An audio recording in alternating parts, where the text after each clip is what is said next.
Hello students. तो देखो ये है क्लास 10 का एक्सरसाइज 3.2 का क्वेश्चन नंबर 5। और इसमें क्या कहा, half the perimeter of a rectangular garden whose length 4 metre more than its width is 36 metre. हाँ, width means breadth. Find the dimension of the garden. तो हाफ ऑफ पेरीमीटर 36 मीटर है और length जो breath से 4 metre ज़्यादा है length में। तो भाई लेंथ और ब्रेथ क्या होगा उस गार्डन का जानना है, ठीक है। तो चलते हैं इसका सॉल्यूशन पे। तो क्या है, मैंने क्वेश्चन लिख लिया, ओके, कि half of perimeter of a rectangular garden whose length is 4 metre more than its width is 36 metre. Half perimeter क्या है, 36 मीटर है, ओके, और लेंथ जो 4 metre more than the garden. तो इसका गिवन में क्या दिया हुआ है कि हाफ ऑफ पेरीमीटर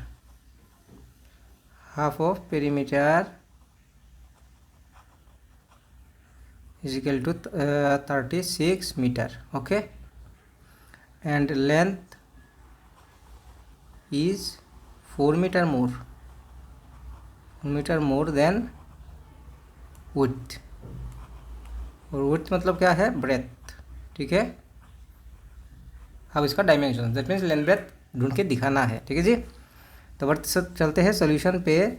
अब लेंथ ब्रेथ मालूम नहीं है, so let length is equal to x मान लो, एंड ब्रेथ, विड्थ का है, आप ब्रेथ भी लिख सकते हो, कोई बात नहीं है, वाई, ओके। अब हाफ ऑफ पेरीमीटर, रेक्टेंगल का पेरीमीटर का फॉर्मूला क्या है, 2 इंटू लेंथ प्लस ब्रेथ। सारे बच्चों को भली बात ही मालूम है ना। यह है रेक्टेंगल का पेरीमीटर का फॉर्मूला।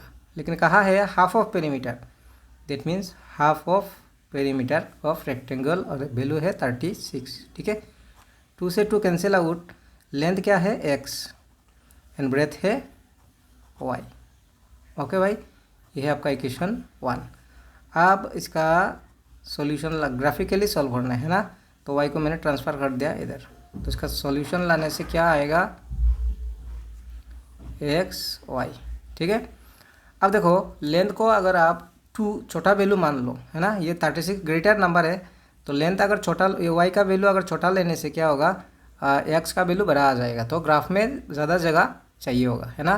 तो यहाँ में थोड़ा सा ग्रेटर नंबर लेने से ठीक है। तो मैंने क्या ले लिया, 16 ले लिया y का, है ना, 16। तो 36 से 16 को माइनस करने पे क्या मिलेगा, 20 मिलेगा। देन मैंने ले लिया 18 ले लिया, ठीक है। तो 36 से 18 माइनस करने से 18 ही आएगा। देन मैंने 20 ले लिया, 36 से 20 माइनस करने पे 16 आएगा, ठीक है। तो 2 सॉल्यूशन लाने से भी हो जाते हैं और 3 लाने से भी कोई प्रॉब्लम नहीं है। देन क्या है, length is 4 metre more than width. फिर दूसरा इक्वेशन भी क्रिएट करना है आपको। लेंथ और ब्रेथ का कंपेयर हो रहा है, क्या है, लेंथ में 4 ज़्यादा है ना। तो लेंथ में अगर 4 ज़्यादा है तो ब्रेथ में 4 कम है, तो इक्वल तो होगा नहीं। तो जिसमें कम है उसमें आप 4 प्लस कर लो, अब बराबर हो गया, ठीक है जी। अब लेंथ को क्या माना, x, तो यहाँ में x आया, ब्रेथ होगा y प्लस 4। यह है इक्वेशन नंबर 2, ओके। अब इसका सॉल्यूशन लाने पे मैं फिर रिपीट कर रहा हूँ, 2 सॉल्यूशन लाने से हो जाते हैं ना। तो ऑलवेज x ऊपर y नीचे। तो यहाँ में क्या है, x का वैल्यू लेना है। तो मैंने ले लिया x का वैल्यू ले लिया, जैसे कि मैंने 4 ले लिया, है ना। तो 4 + 4 8 होगा, ठीक है। इसको मैं 6 ले लिया, तो 6 + 4 क्या होगा, 10 होगा। इसको मैं 8 ले लिया, तो 8 + 4 क्या होगा, 12 होगा, ठीक है। अब इसको ग्राफ बना के जहाँ पे इंटरसेक्ट होगा वहाँ से आंसर्स आएगा, ओके जी। तो चलते हैं ग्राफिकल सॉल्यूशन पे, ग्राफिकल मेथड पे, ओके। तो देखो अब इसका ग्राफ ड्रॉ करना है ना। तो ये है, मैंने ग्राफ बना लिया, ठीक है। और देखो मेरे से एक गलती हो गया कि y एक्सिस में मैंने 16 तक या 18 तक ही जगह होगा उसको लंबा खींचा नहीं है मैंने। और यहाँ में देखो y का वैल्यू क्या है, हाईएस्ट 20 भी है। तो मैं इस सॉल्यूशन का हटा देता हूँ, है ना, कोई 2 होने से हो जाएगा, इसको भी हटा देता हूँ, ठीक है, कोई 2 होने से हो जाएगा। तो क्या सॉल्व करके वैल्यू बिठाना है हम लोगों को, 2016 ना, 2016 एंड 18, ठीक है, 18 ये पहला इक्वेशन का है। सेकेंड इक्वेशन का क्या है, 8 4 एंड 10 6। ओके, ये सेकेंड इक्वेशन का। तो देखो पहले 20, एक्स का वैल्यू 20 और वाई का वैल्यू 16 है, तो ये है 20 और इसको 20 एंड 16 होने से ये होगा 20 16, ये है 20 16, ठीक है, ये 20 16 है। देन 18 18, ये 18 होगा, तो ये है 18 18, ये 18 18 है। ऐसे आपको ऐसे नहीं लिखना है, ठीक है, आपको ऐसे नहीं लिखना है, पहले से इसको लिख के ऐसे नहीं रखना है। तो ये समझाने के लिए मैंने यहाँ पे रख दिया सामने में। इसके बाद इसको ग्राफ ड्रॉ किया, तो ये पहला इक्वेशन क्या था, ये पहला equation x plus y equal 36, ये पहला इक्वेशन का ग्राफ था। अच्छा, सेकंड में क्या बिठाना है हम लोग को, 8 4, तो ये है 8 and 4,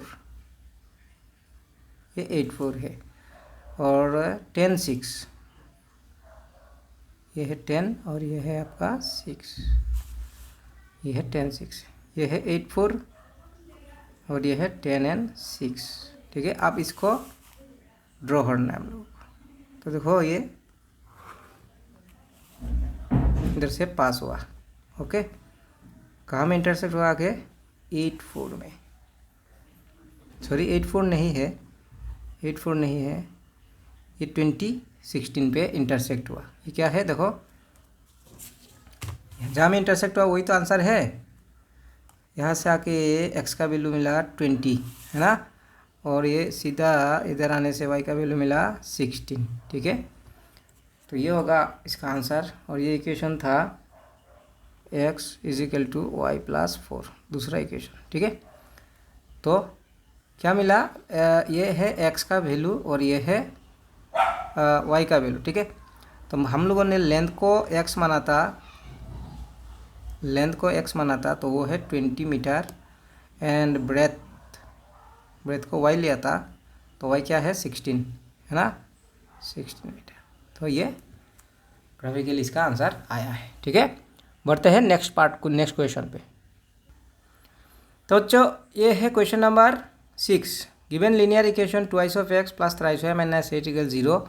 Write another linear equation in two variables such that geometrical representation of the pair of so formed is intersecting lines, parallel lines, coincident lines. मतलब एक इक्वेशन दे रखा और मेरे को और एक इक्वेशन लिखना है, ऐसा एक इक्वेशन लिखना है कि इसके साथ इंटरसेक्टिंग हो, ऐसा एक इक्वेशन इसके साथ लिखना है जो पैरेलल हो, ऐसा एक इक्वेशन इसके साथ लिखना है जो कोइंसिडेंट लाइन हो, है ना, कोइंसाइड, ठीक है।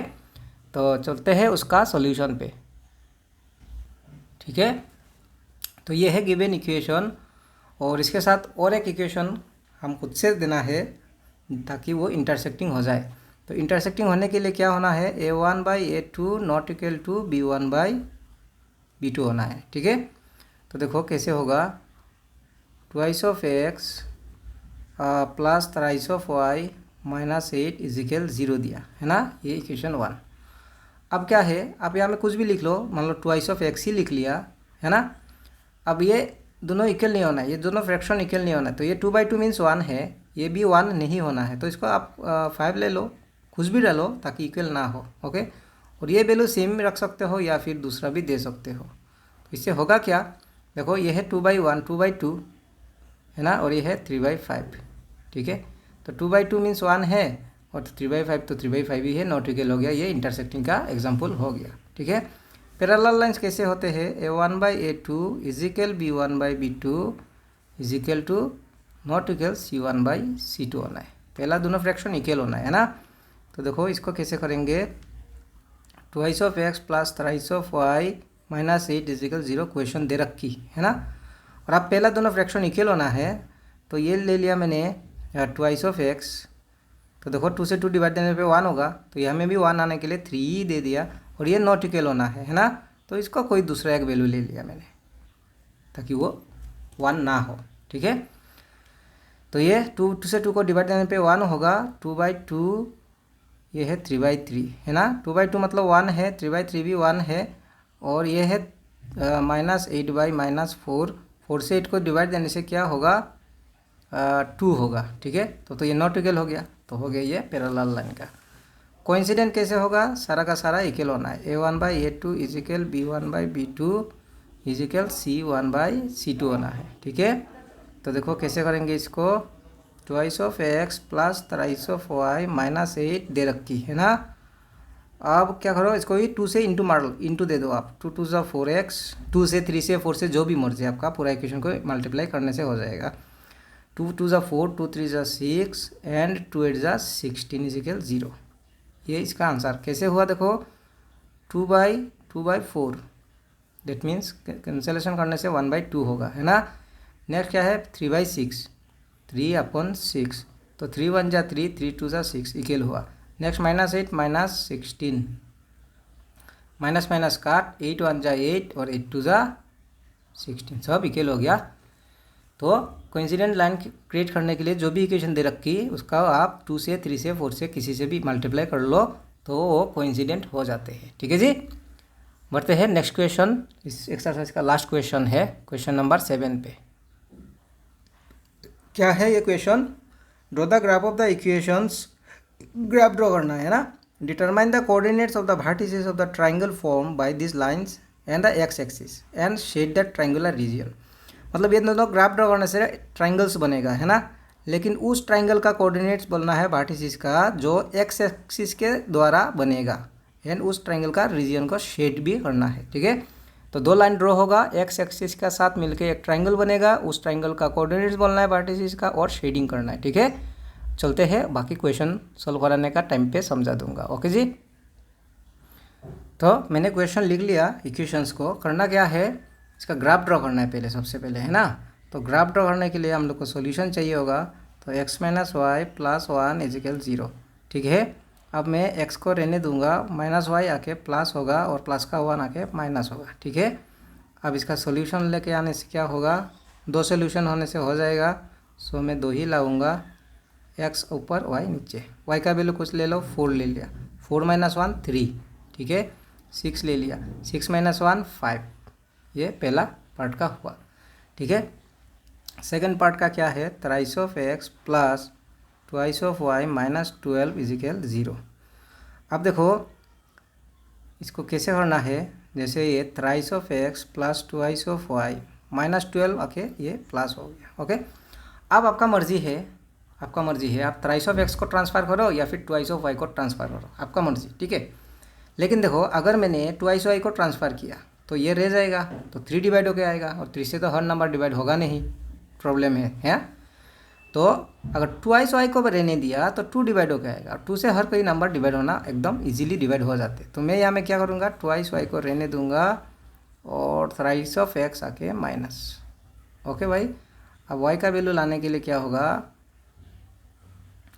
ये 2 जो डिवाइड होके आया, ठीक है। अब बनाते हैं बॉक्स और लेके आते हैं 2 सॉल्यूशन, ठीक है, x ऊपर y नीचे। तो देखो x का वैल्यू मैंने 0 ले लिया, 3 0 जा 0, तो रहेगा 12, 2 से 12 को डिवाइड देने पे 6 होगा, ओके। अब अगर किसी ने सोचा सर अगर यहाँ में 1 लिया जाए तो क्या होगा, मान लो 1 ले लिया, y का वैल्यू x का वैल्यू मैंने 1 ले लिया, तो 1 लेने से 3 1 जा 3, हाँ, 12 से 3 माइनस करने से होगा 9, और 2 से 9 को डिवाइड देने पे होगा डेसिमल, और जो ग्राफ में प्रॉब्लम देगा, है ना। तो सोच के लो ताकि इवन नंबर आ जाए, डिवाइड देके, इवन नहीं मतलब एग्जैक्टली डिवाइड हो जाए, डेसिमल ना आए, है ना, क्योंकि नंबर का तो कमी नहीं है, आप जो मर्जी ले सकते हो। तो अगर मैं 2 ले लिया तो 2 3 जा 6 होगा, और 12 से 6 माइनस करने से 6, और 2 से 6 को डिवाइड देने से 3 होगा, ठीक है। देखो मैं फिर रिपीट दिखा देता हूँ, क्या था, ये 12 है, नीचे में 2 है, मैंने अब क्या लिया, x का वैल्यू 2 लिया, ठीक है। तो 3 × 2 हुआ, तो इसको सॉल्व करने से क्या होगा, 12 - 6/2, 12 से 6 माइनस करने से 6/2, और 2 से 6 को डिवाइड देने पे 3 होगा, और किसका वैल्यू होगा, ये y का वैल्यू, इसलिए मैंने यहाँ पे लिख दिया, ओके। अब इसका करना है ग्राफ, ओके जी, ठीक है। बढ़ते हैं ग्राफिकली मेथड में। तो बच्चों अब इसका ग्राफिकल रिप्रेजेंटेशन करना है ना, ये दोनों सॉल्यूशन का। तो मैंने ये एक्सिस बनवा लिया। तो पहले क्या है, एक्स का वैल्यू 3 और वाई का वैल्यू है +4, है ना। तो ये है 3 एंड वाई का वैल्यू +4 है, ठीक है। ज़रा सा स्केल से कर देता हूँ, नहीं तो भाई गलती हो जाएंगे। तो 3 एंड 4, ओके। तो यह 3 4 हो गया। क्या है ये? 3 एंड 4। नेक्स्ट एक्स का वैल्यू 5 है और वाई का वैल्यू 6, x 5 y +6, ठीक है। तो 5 6 ये हुआ 5,6। और इसको अभी ग्राफ ड्रॉ करने से कैसे होगा? ये मैंने इसका ग्राफ ड्रॉ कर दिया, ठीक है भाई, हो गया इसका ग्राफ ड्रॉ। और इक्वेशन क्या था? ये इक्वेशन है, पहला equation x - y + 1, x - y + 1 = 0 वाला ग्राफ है। x + y - 1 = 0, sorry x - y + 1, okay. Next क्या है? नेक्स्ट क्या है देखो, x का वैल्यू 0 है एंड y का वैल्यू 6। तो ये x 0 y 6, ये है 0 6, ठीक है। ये 0 6 है। देन क्या है? x का वैल्यू 2, y का वैल्यू 3, 2 3। तो 2 3 यही होगा, 2 3। तो ये क्या हो गया? 2,3। अब इसका ग्राफ ड्रॉ करने से ये हो गया इसका ग्राफ, ठीक है। और ये कौन सा इक्वेशन था? ये equation thrice x + 2y - 12, thrice x + 2y - 12 वाला ग्राफ है ये। तो ये है थ्राइस x + 2y - 12, ठीक है, = 0 है। तो ये ग्राफ बन के रेडी हुआ। और क्वेश्चन में ये कहा था कि जो ट्राइंगल एक्स एक्सिस के साथ, यहाँ में ट्राइंगल बहुत सारा ट्राइंगल है ना, वाई एक्सिस के साथ भी बना, एक्स के साथ भी बना, यहाँ में भी देखो एक ट्राइंगल है, लेकिन उस ट्राइंगल को शेड करना है जो एक्स एक्सिस के साथ ही बना। ये दोनों लाइन और एक्स एक्सिस, दैट इज ये वाला होगा, इसको शेडिंग करना है आपको, ओके। तो हुआ शेड। अब इसका कोऑर्डिनेट्स भी लिखना है वर्टिसिस का। वर्टिसिस मतलब जहाँ में एंगल बन गया, ट्राइंगल का एंगल, ये एक है, ये एक है और ये, ठीक है। तो क्या होगा? x का वैल्यू 4 है और एक्सिस पे है, दैट मीन्स यहाँ में y का वैल्यू होगा ही नहीं, 0 होगा। यहाँ में क्या होगा? x का वैल्यू -1 है और एक्सिस x एक्सिस पे लाई करेगा, तो मतलब y का वैल्यू नहीं होगा यहाँ पे, तो 0। ये है आपका वर्टिसिस, ये एक और ये, इसको लिख देना है कोऑर्डिनेट्स ऑफ द वर्टिसिस। तो अब क्या लिखेंगे हम लोग? Therefore coordinates